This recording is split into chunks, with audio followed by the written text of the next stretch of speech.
From the moment I met Emily, I knew I was in trouble. She was my best friend Jake's younger sister, and she was completely off limits. But there was something about her. The way her laughter lit up a room, the way her eyes sparkled when she talked about her dreams, that made it impossible to ignore the pull between us. It started as innocent glances, a brush of hands when passing in the hallway, a stolen moment in the kitchen when no one was looking. Each touch lingered just a second too long. Each smile held a deeper meaning. I told myself it was just my imagination, that she didn't feel the same way. Then one night, everything changed. Jake had thrown a party at his place, and the house was buzzing with music and conversation. I was standing by the balcony, looking out at the city lights, when Emily found me. "You always do that," she said, leaning against the railing beside me. "Do what?" "Disappear into your thoughts." I chuckled. "Maybe I like the quiet." She studied me for a moment, then reached out and tucked a stray strand of hair behind her ear. "Or maybe you're hiding from something." The air between us grew heavy, charged with something unsaid. I could feel the warmth of her body so close to mine, the scent of her perfume wrapping around me. Every logical part of my brain screamed at me to step back, to remember who she was. But my heart had other plans. "I shouldn't be thinking about you like this," I admitted, my voice low. "Then stop thinking," she whispered. And that was it.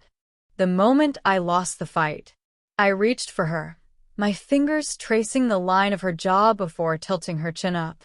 Her lips were soft, hesitant at first, as if she was waiting for me to pull away. But I didn't. I couldn't.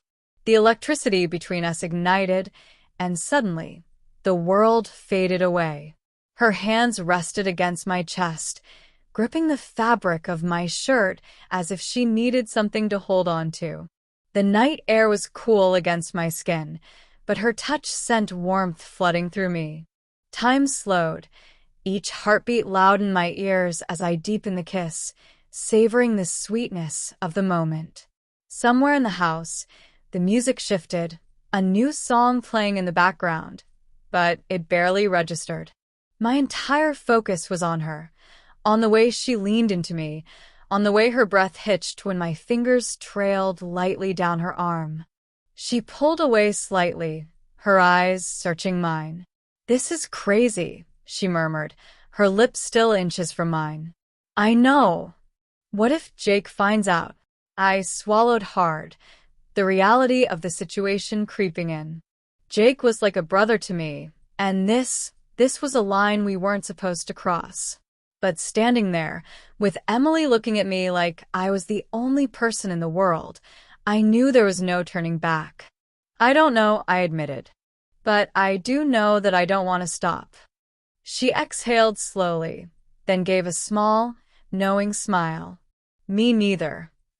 We spent the rest of the night stealing moments, soft touches, lingering glances, quiet conversations in corners where no one would notice.